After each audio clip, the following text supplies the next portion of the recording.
Hi అండి, welcome to Harika crazy cooking channel. ఈరోజు మనం బొబ్బట్లను తయారు చేసుకుందామండి. ఇవి పిండి కలుపుకునే విధానాన్ని బట్టి చూసారు కదా ఎంత సాఫ్ట్గా వచ్చాయో. ఇవి చాలాసేపు గట్టిపడకుండా చాలా మెత్తగా ఉంటాయండి. చూసారు కదా, ఈ విధంగా ఒకసారి ట్రై చేయండి. ముందుగా ఒక గిన్నె తీసుకొని అందులో 1 కప్పు మైదా పిండిని వేసుకోవాలి.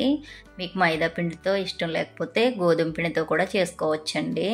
అలాగే ఇందులోకి ఒక 2 స్పూన్ల బొంబాయి రవ్వను వేసుకోవాలి. అలాగే చిటికెడు సాల్ట్, కొద్దిగా వంట సోడా కూడా వేసుకోవాలి. వీటన్నిటిని ఒకసారి కలిసేలా కలుపుకోవాలి. ఇప్పుడు ఇందులోకి కొద్దిగా నీళ్లు పోసుకుంటూ ఈ పిండిని ఈ వీడియోలో చూపించిన విధంగా కలుపుకోవాలండి. మనం బొంబాయి రవ్వ వేయడం వల్ల ఈ బొబ్బట్లు సాగకుండా బాగా వస్తాయండి. ఒకసారి ఈ విధంగా చేసి చూడండి. పిండిని బాగా ఇలా మద్దించుకుంటూ కలుపుకోవాలి. మనం తీసుకున్న 1 కప్పు మైదాకి 1 కప్పు శనగపప్పును ఉడికించుకుని పూర్ణం చేసుకుంటే సరిగ్గా సరిపోతాయండి. ఒకసారి ఈ విధంగా చేసి చూడండి.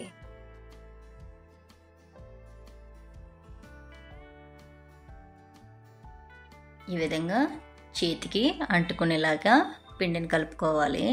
ఇప్పుడు ఇందులోకి ఒక 2 గిన్నెల నూనెను వేసుకోవాలి. ఈ నూనెను పిండిలో బాగా కలిసేలాగా ఈ విధంగా కలుపుకోవాలి.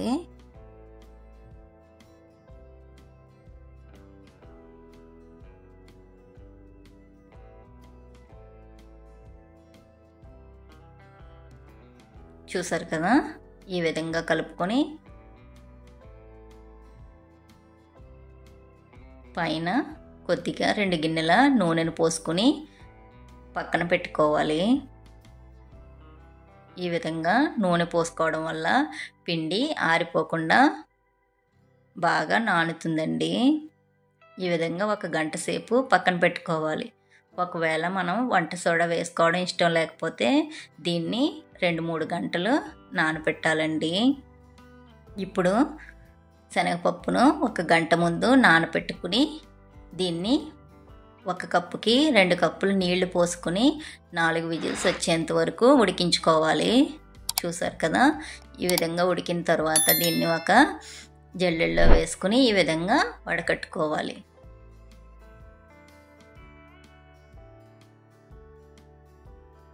ఇప్పుడు దీన్ని ఒక మిక్సీ జార్లో వేసుకుని ఒకసారి గ్రైండ్ చేసుకోవాలి. ఇలా గ్రైండ్ అయిన తర్వాత 1 కప్పు శనగపప్పుకి 1 కప్పు బెల్లం వేసుకోవాలండి. ఈ రెండింటిని కలిపి బాగా ఈ విధంగా మెత్తగా గ్రైండ్ చేసుకోవాలి. దీన్ని నీళ్లు పోయకుండా గ్రైండ్ చేసుకోవాలండి. మనం బొబ్బట్లకి చేసుకుంటున్నాం కదండి, అందుకు పలుకు లేకుండా ఈ విధంగా మెత్తగా చేసుకోవాలి. ఇప్పుడు స్టవ్ వెలిగించుకుని ఒక బాండీ పెట్టుకుని అందులో ఒక 2 స్పూన్ల నెయ్యిని వేసుకోవాలి. ఇప్పుడు మనం గ్రైండ్ చేసిన పూర్ణాన్ని ఈ విధంగా వేసుకుని మీడియం ఫ్లేమ్లో పెట్టుకుని బాగా దగ్గరికి అయ్యేంత వరకు ఉడికించుకోవాలి.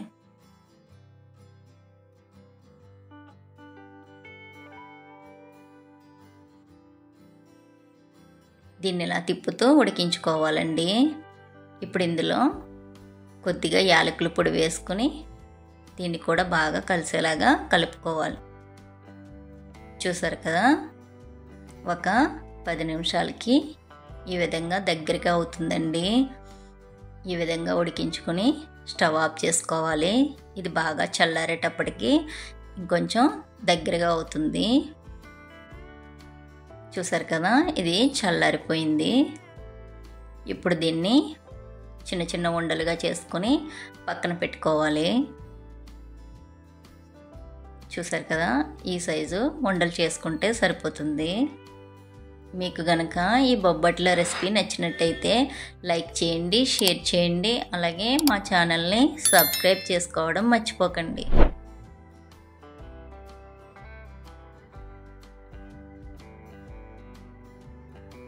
చూసారు కదా, ఈ విధంగా చేసుకుని పక్కన పెట్టుకోవాలి. ఇప్పుడు మనం ముందుగా నానబెట్టి ఉంచుకున్న పిండిని ఇలా ఏదైనా ఒక కవర్ తీసుకుని దానికి ఆయిల్ రాసుకోవాలి. ఇప్పుడు ఈ పిండి ముద్దని చిన్న చిన్న ఉండలుగా తీసుకుని మనం ముందుగా తయారు చేసుకున్న పూర్ణాన్ని దీనిపైన పెట్టుకుని ఈ విధంగా తయారు చేసుకోవాలి. మనం తీసుకున్న పిండి ముద్ద పూర్ణం కన్నా చిన్నదిగా ఉండాలండి. అప్పుడే ఇవి పలుచగా చాలా బాగా వస్తాయి.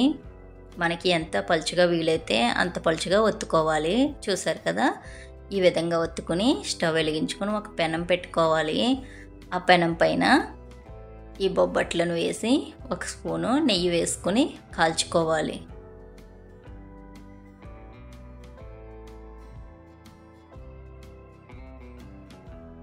ఇది ఒకవైపు కాలిన తర్వాత రెండో వైపు తిప్పుకొని మరలా నెయ్యి వేసుకుని కాల్చుకోవాలండి.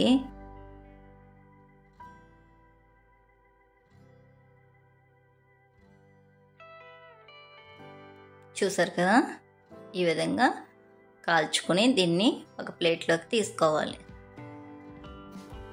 ఈ విధంగా బొంబాయి రవ్వ వేసి చేసుకుంటే మనకి ఎంతసేపు అయినా మెత్తగా ఉంటాయండి. అలాగే సాగకుండా కూడా బాగా వస్తాయి. ఇవి 2-3 రోజులైనా ఇదే విధంగా ఉంటాయి. ఒకసారి ట్రై చేయండి. ఇదే విధంగా అన్నిటినీ తయారు చేసుకోవాలి. మనం తయారు చేసుకున్న పూర్ణం కన్నా కొంచెం చిన్నగా పిండి ముద్దను తీసుకోవాలి. ఇప్పుడు ఈ విధంగా పెట్టుకుని ఇలా తీసుకోవాలండి. ఒకవేళ పిండి ముద్ద ఎక్కువగా ఉన్నట్టు అనిపిస్తే ఈ విధంగా తీసుకుని దీన్ని ఇలా తయారు చేసుకోవాలి. దీన్ని వీలైనంత పలుచగా ఒత్తుకోవాలి. ఇంతేనండి, చాలా సింపుల్గా బొబ్బట్లను ఎవరైనా తయారు చేసేసుకోవచ్చు. ఒకసారి ట్రై చేయండి.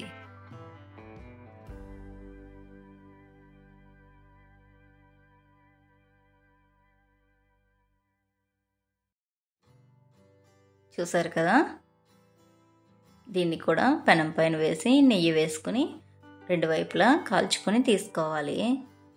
మనం ఈ బొబ్బట్లను ప్రసాదంగా కూడా చేసేసుకోవచ్చండి. అలాగే వీటిని ఏదైనా అకేషన్లో చాలా సింపుల్గా చేసేసుకోవచ్చు. ఇంతేనండి, ఎంతో రుచిగా ఉండే బొబ్బట్లు తయారైపోయాయి. వీటిని వేడివేడిగా నెయ్యి వేసుకుని తింటే చాలా రుచిగా ఉంటాయి. ఒకసారి ట్రై చేయండి. నచ్చినట్టయితే లైక్ చేయండి, షేర్ చేయండి, అలాగే సబ్స్క్రైబ్ చేసుకోండి. Thank you for watching.